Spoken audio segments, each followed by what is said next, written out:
ನಮಸ್ಕಾರ, hello, hi. ಇದು ಆಷಾಢ ಶುಕ್ರವಾರದ ಮಿನಿ ವ್ಲಾಗ್. ಮಾರ್ನಿಂಗ್ ಬೇಗ ಬ್ರಾಹ್ಮಿ ಮುಹೂರ್ತದಲ್ಲಿ ಎದ್ದು ಫ್ರೆಶ್ ಅಪ್ ಆಗಿ ತಲೆಗೆ ಎಣ್ಣೆ ಹಚ್ಕೊಂಡು ನೆಕ್ಸ್ಟ್ ನಾನು ಹೋಗಿದ್ದು ಕಿಚನ್ ಕಡೆಗೆ. ನಾವೇನು ಶುಕ್ರವಾರ ವಾರ ಮಾಡಬೇಕಾದ್ರೆ ಫಸ್ಟ್ ಕಿಚನ್ನ ಕ್ಲೀನ್ ಮಾಡ್ಕೊಂಡ್ಬಿಡ್ತೀವಿ. ನನ್ನ ಕಿಚನ್ ಕ್ಲೀನ್ ಆಯಿತು. ನೆಕ್ಸ್ಟ್ ನಾನು ಮನೆ ಕ್ಲೀನ್ ಮಾಡ್ಕೊಳ್ಳೋಣ ಅಂತ ಹೇಳಿ ಮನೆನ ಕ್ಲೀನ್ ಮಾಡಿಕೊಂಡೆ. ಮತ್ತು ನಾನು ಹೊರಗೆ ಬಾಗಿಲಿಗೆ ನೀರು ಹಾಕೋಣ ಅಂತ ಹೋದೆ. ಬ್ರಾಹ್ಮಿ ಮುಹೂರ್ತದಲ್ಲಿ ಎದ್ದೇಳೋದು ತುಂಬ ಒಳ್ಳೆಯದು. ನಾವು ಎಷ್ಟು ಬೇಗ ಎದ್ದೇಳ್ತೀವೋ ನಮ್ಮ ಡೇ ಕೂಡ ಅಷ್ಟು ಚೆನ್ನಾಗಿರುತ್ತೆ. ಮತ್ತು ನಾನು ಇಲ್ಲಿ ಹೊಸ್ಲಿಗೆ ಅಲಂಕಾರ ಮಾಡಲಿಕ್ಕೆ ಸ್ಟಾರ್ಟ್ ಮಾಡಿದೆ, ರಂಗೋಲಿ ಇಟ್ಟು. ಫೈನಲಿ ನನ್ನ ರಂಗೋಲಿ ಹೀಗಿತ್ತು. ನಾನು ರಂಗೋಲಿ ಹಾಕೋಕ್ಕೆ ತುಂಬ ಟೈಮ್ ತೊಗೊಳ್ತೀನಿ.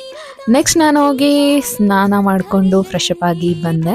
ಫ್ರೆಶ್ ಅಪ್ ಆಗಿ ಬಂದಮೇಲೆ ನಾನು ಪೂಜೆ ಸಾಮಾನು ತೊಳ್ಕೊಟ್ಟೆ. ಮತ್ತು ನಾನಿಲ್ಲಿ ತಿಂಡಿಗೆ ಉಪ್ಪಿಟ್ಟು ಮತ್ತು ಏನು ನೈವೇದ್ಯಕ್ಕಾಗಿ ನಾನು ಸ್ವೀಟ್ ಮಾಡ್ಕೊಂಡಿದ್ದೆ, ಕೇಸರಿ ಬಾತು. ನೆಕ್ಸ್ಟ್ ಇಲ್ಲಿ ನನ್ನ ಮನೆಯವರು ಪೂಜೆಗೆಲ್ಲ ರೆಡಿ ಮಾಡಿಕೊಂಡ್ರು. ಪೂಜೆ ಕೂಡ ಈ ಥರ ಚೆನ್ನಾಗಿ ಆಯಿತು. ನಮ್ಮ ಮನೆ ದೇವರು ಬನಶಂಕರಮ್ಮ. ನಾವು ಶುಕ್ರವಾರದತ್ತು ಪೂಜೆ ಮಾಡ್ತೀವಿ.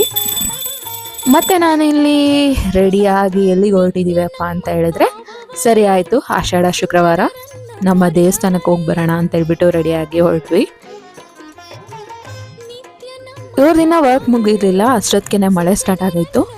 ಸೊ ಇಲ್ಲಿ ನಮ್ಮ ಊರಲ್ಲಿ ಹೇಗಿದೆ ಅಂತ ಹೇಳಿದ್ರೆ ವೆದರು, ಸ್ವಲ್ಪ ಹೊತ್ತು ಮಳೆ ಬರುತ್ತೆ, ಸ್ವಲ್ಪ ಹೊತ್ತು ಮೋಡ ಇರುತ್ತೆ, ಹಾಗೆ ಬಿಸಿಲು ಬರುತ್ತೆ.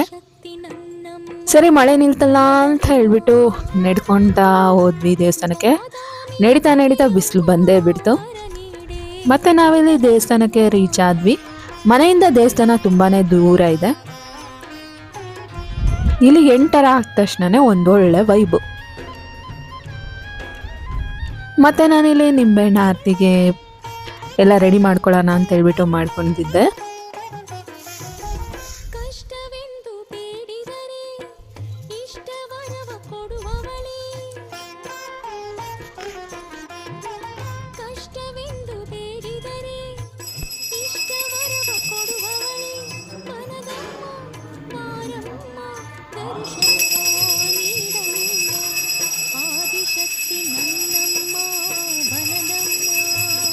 ಪೂಜಾರಿ ಅವರು ತುಂಬ ಚೆನ್ನಾಗಿ ಪೂಜೆ ಮಾಡಿಕೊಂಡ್ರು.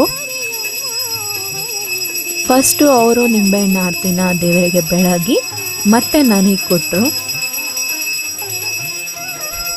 ಅದೇನೋ ಗೊತ್ತಿಲ್ಲ, ಅಮ್ಮನ ನೋಡಿದ ತಕ್ಷಣ ಏನೋ ಬೇಡ್ಕೋಬೇಕು ಅಂತ ಮಾತ್ರ ಅನಿಸಲ್ಲ, ಕಣ್ ತುಂಬ ನೋಡಿದ್ರೆ ಸಾಕು ಅಂತ ಅನಿಸುತ್ತೆ.